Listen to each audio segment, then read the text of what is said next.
Bonjour à tous et bienvenue dans Achat Vente en compagnie de Marine Michel, gérante chez Montségur Finance. Marine, bonjour. Bonjour Isor. Alors aujourd'hui, nous nous intéressons à Vinci, des concessions et du BTP, c'est ça? Oui, des concessions et du BTP qui donnent à Vinci un modèle économique équilibré et très intéressant puisque le résultat net provient à 50% de chacune des deux branches.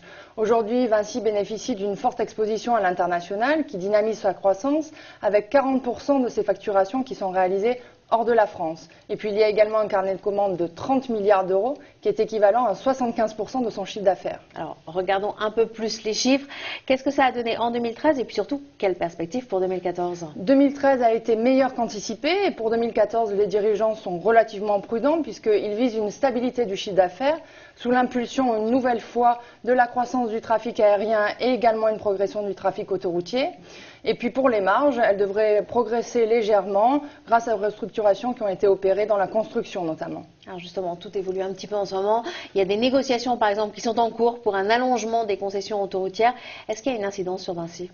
Oui, on espère que cet allongement des concessions autoroutières pourrait être bouclé d'ici la fin du premier semestre et ça aurait un effet positif pour le groupe puisque cela induirait la mise en place d'un plan d'investissement de 2 milliards d'euros qui serait partiellement capté par Vinci Construction. Alors Vinci a également vendu ses parkings et de manière plus globale, il modifie le panorama de ses actifs. Pourquoi?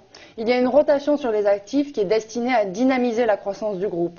Vinci a cédé partiellement Vinci Park sur des niveaux de valorisation intéressants pour près de 2 milliards d'euros.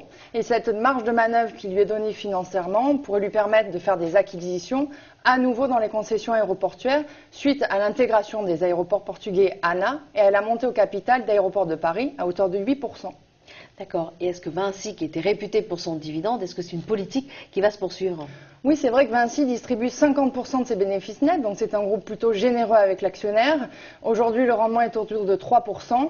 Il pourrait à nouveau être rehaussé grâce à cette cession des parkings ou servir d'acquisition à nouveau dans les concessions aéroportuaires.